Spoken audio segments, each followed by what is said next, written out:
사랑하는 성도 여러분 반갑습니다. 오늘은 예레미야가 1장 1절부터 4절 말씀을 매일 성경 말씀을 근거로 우리가 함께 묵상하도록 하겠습니다.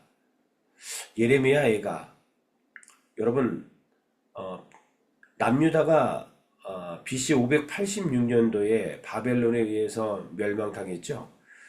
바벨론에 의한 그 예루살렘 폐망의 현장에서 지금 예레미야가 텅 비고 폐허가 된 성읍을 바라보면서 비탄과 소망을 노래한 5편의 시가 바로 예레미야 애가입니다. 총 5장으로 되어 있는데 4장은 비탄시로 기록이 되어 있고 1장은 기도시로 우리가 분류할 수 있습니다. 오늘 1절부터 우리 4절까지만 묵상을 했습니다.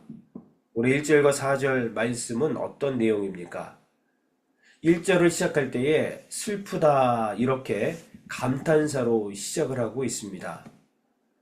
범죄한 유다가 여러 선지자들의 외침에도 불구하고 끝내 돌이키지 않았습니다.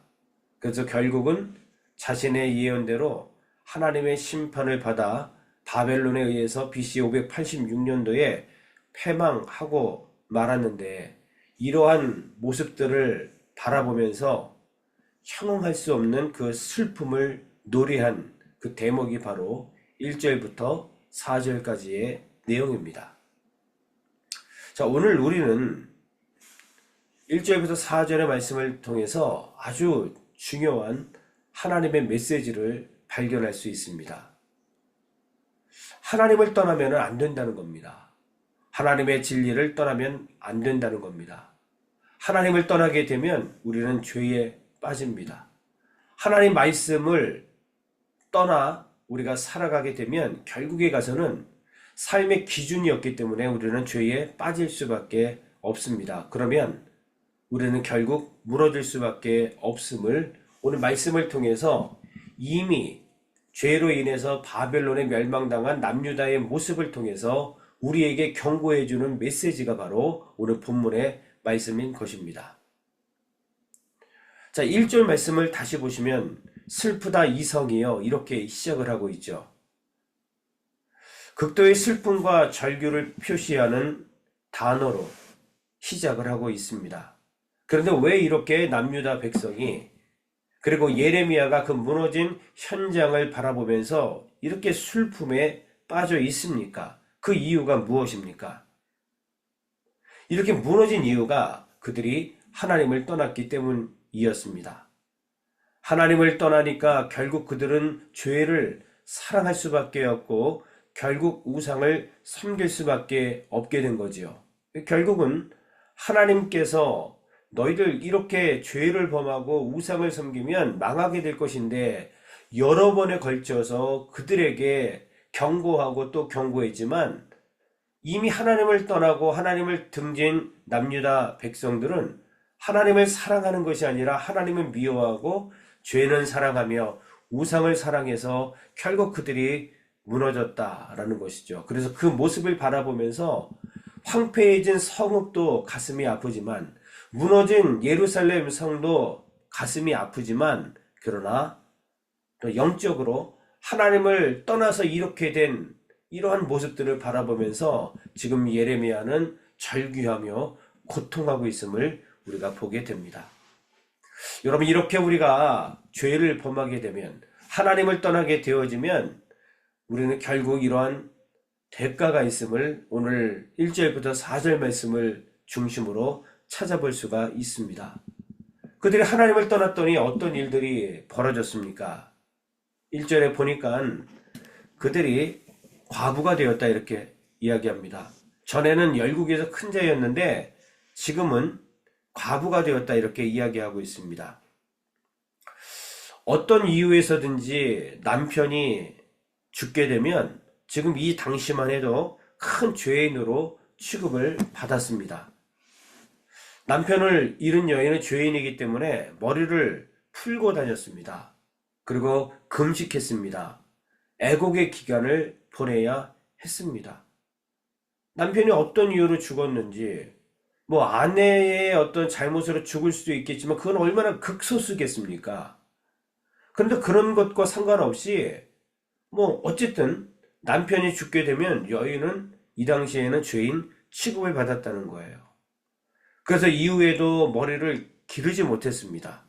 그리고 일제에 장식품 달린 옷도 입을 수 없었고 그들은 거친 음식을 먹어야만 했습니다. 그리고 시댁과 주변에 있는 사람들한테 너 때문에 죽었어, 이렇게 죄인 취급을 받으며 냉대를 받는 삶을 살았다는 겁니다. 바로 첫 번째로 여러분, 하나님을 떠나게 되어지면 이러한 경험을 하게 된다는 겁니다. 그리고 법적으로 보호를 받지 못했습니다. 그래서 살아 있기는 하지만 살아도 산 것이 아닌 죽은 자로 그 당시 과부들은 살 수밖에 없는 거죠. 여러분, 이러한 것이 바로 죄에 대한 결과일 수 있음을 우리가 한번 말씀을 통해서 내 삶 속에 한번 적용을 해보면 좋겠습니다. 그리고 2절에 보면은 밤마다 눈물을 흘린다, 이렇게 성경은 말하고 있습니다. 또한 눈물을 그렇게 흘림에도 불구하고 사랑하는 자들에게 위로도 받지 못하고 친구들은 또 다 배반하고 이렇게 이야기를 하고 있습니다. 밤마다 눈물을 흘렸다. 일반적으로 밤은 모든 일을 멈추는 시간대입니다. 그리고 잠시 편안히 누워서 쉬는 시간이 바로 밤에 일어나는 일들입니다. 그런데 밤에조차 눈물이 마르지 않고 멈추지 않고 흐른다는 것은 지금 이 남유다가 엄청난 고통과 슬픔의 도가 아주 극에 달한 것임을 말해주고 있다는 겁니다.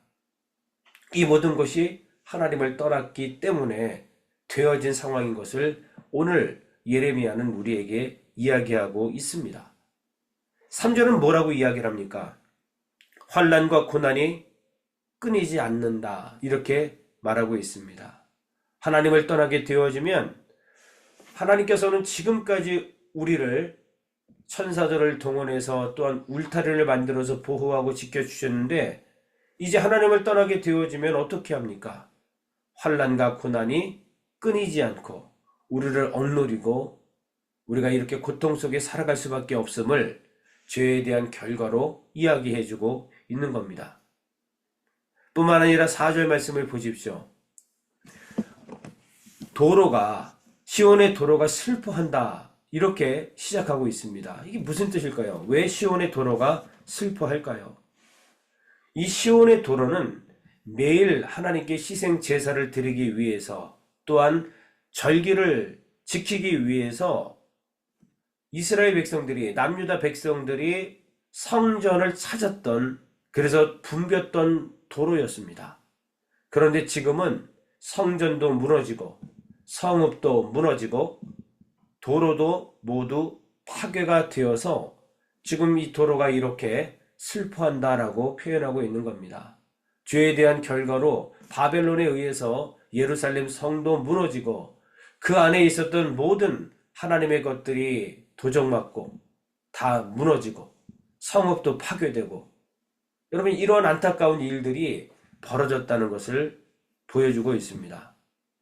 그러므로 오늘 우리는 이 말씀 앞에서 하나님의 특별한 음성을 듣게 됩니다. 하나님을 떠나면 안 된다는 것이죠. 여러분, 오늘 저와 우리 성도님들 하나님과의 관계는 어떻습니까? 혹 내가 입술로는 하나님 사랑한다고 말하지만 여러분, 내가 하나님을 떠나 있는 것은 아닙니까?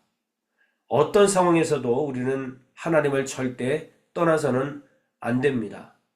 주님 품이 얼마나 안전하고 얼마나 소중한 곳인지 우리는 깨달아야 합니다.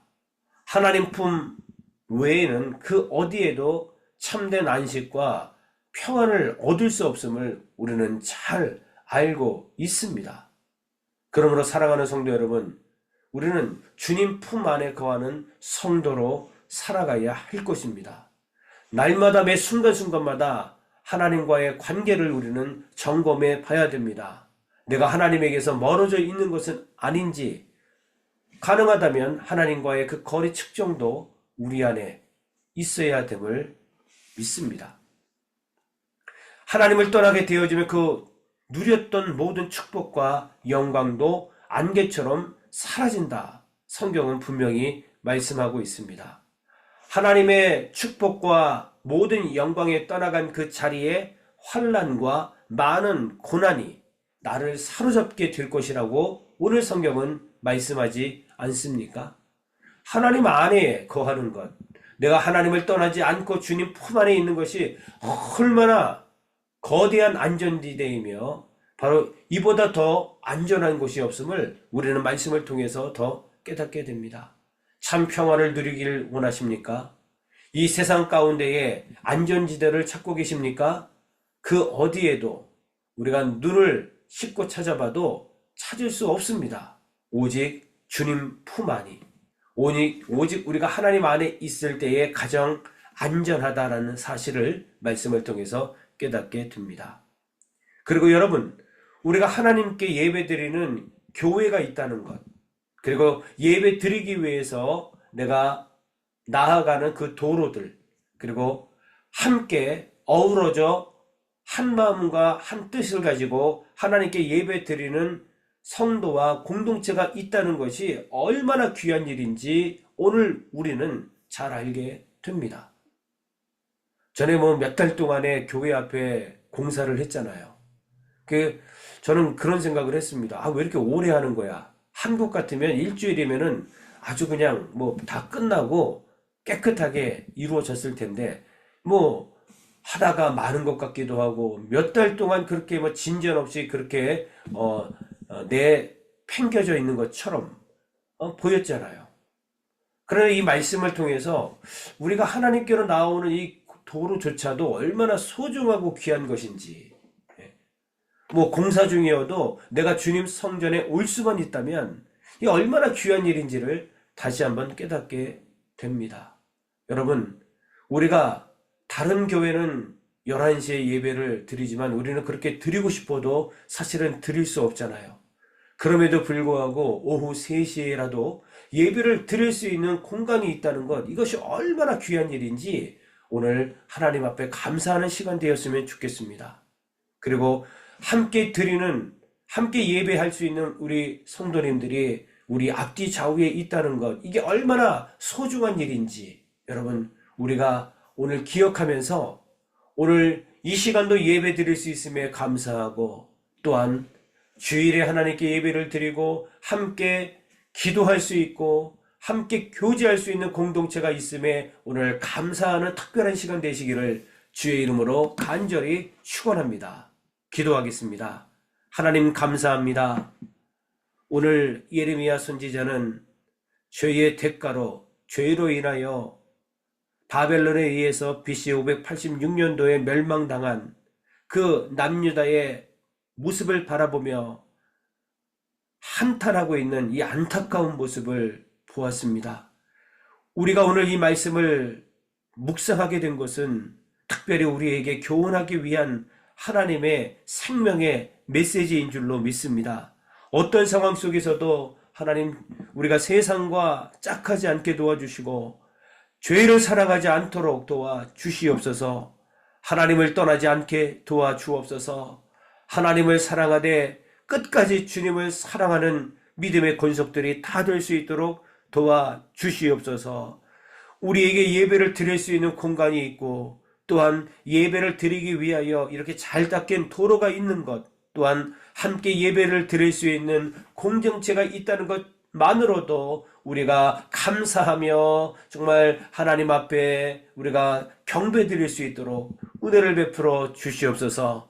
불평하거나 원망하지 않도록 도와주옵시고, 이렇게 좋은 공동체 안에서 우리가 하나님께 예배 드릴 수 있음, 이것만으로도 오늘도 감격하며 감사하는 시간 될 수 있도록 축복해 주옵소서. 목사님이 있고, 또한 집사님들이 계시고, 청년들이 있고, 또 중고등부 아이들이 있고 어르신들이 있는 이 모든 일들이 얼마나 귀한 것인지 그것만으로도 오늘은 감사하는 시간 될 수 있도록 축복해 주옵소서. 예수 그리스도의 이름으로 간절히 기도 올리옵나이다. 아멘.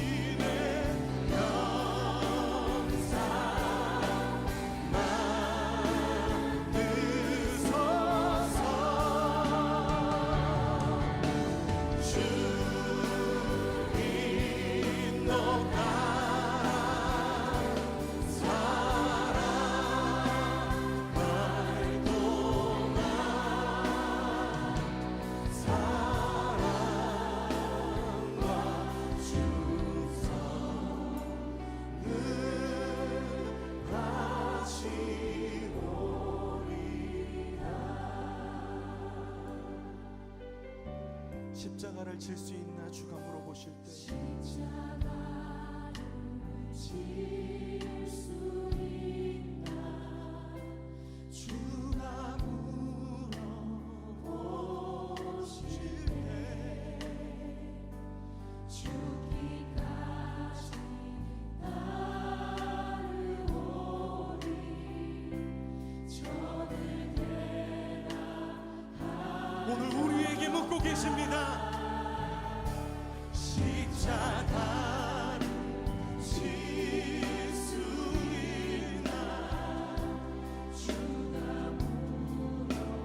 물어보실 때 죽기까지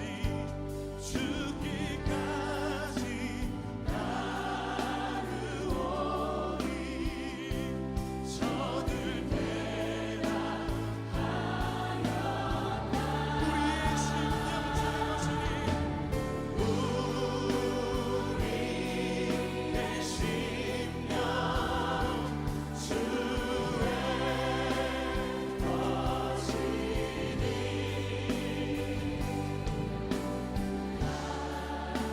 당신의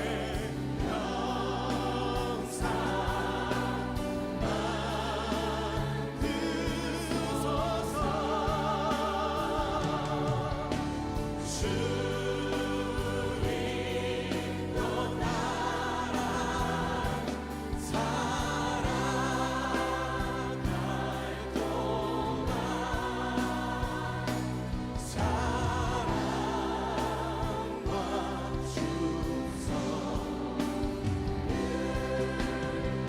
우리 주님의 십자가를 바라보며 함께 기도합시다.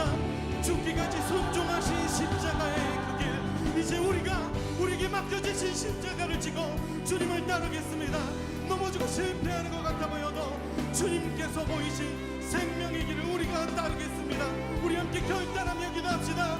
주여 하나님, 우리를 위하여 택하신 주님의 방법, 우리를 위하여 택하신 주님의 길, 우리를 위하여 택하신 주님의 길, 놀라우신 그 십자가의 길, 우리가 따르는 것이 세상의 길이 아니라 아버지가 주신 그 길, 이 말씀을 따라 죽음까지도 두려워하지 않으시고 그 뜻을 이루시며 그 길을 가신 아버지의 뜻을, 예수 그리스도의 그 십자가의 길을, 그 놀라운 길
주님의 사랑 앞에 우리 다시 한번 고백합시다.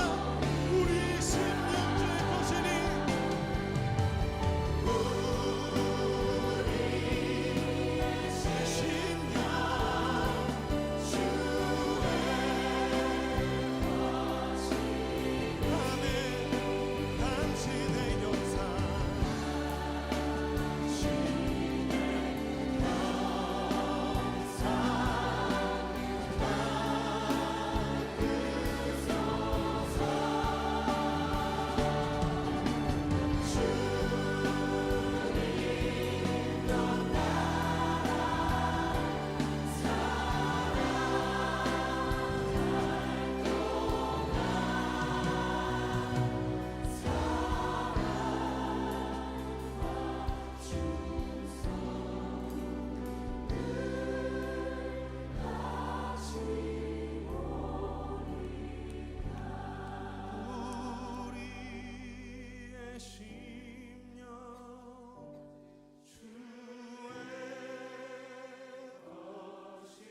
거시니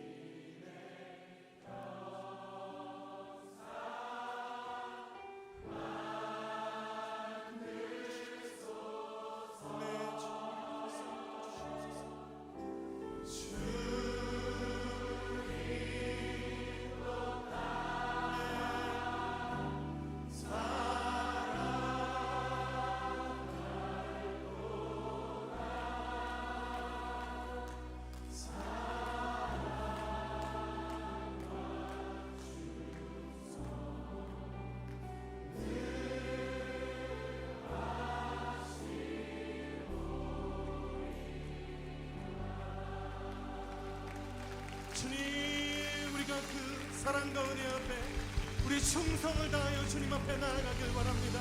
우리가 주님 앞에 우리의 삶을 맡겨드리길 바랍니다. 하나님, 우리가 주님의 걸어가신 그 십자가의 길을 따르길 바랍니다. 주님, 우리의 삶을 인도하여 주시옵소서. 하나님, 우리의 삶을 통하여 주님 영광 받아 주시옵소서.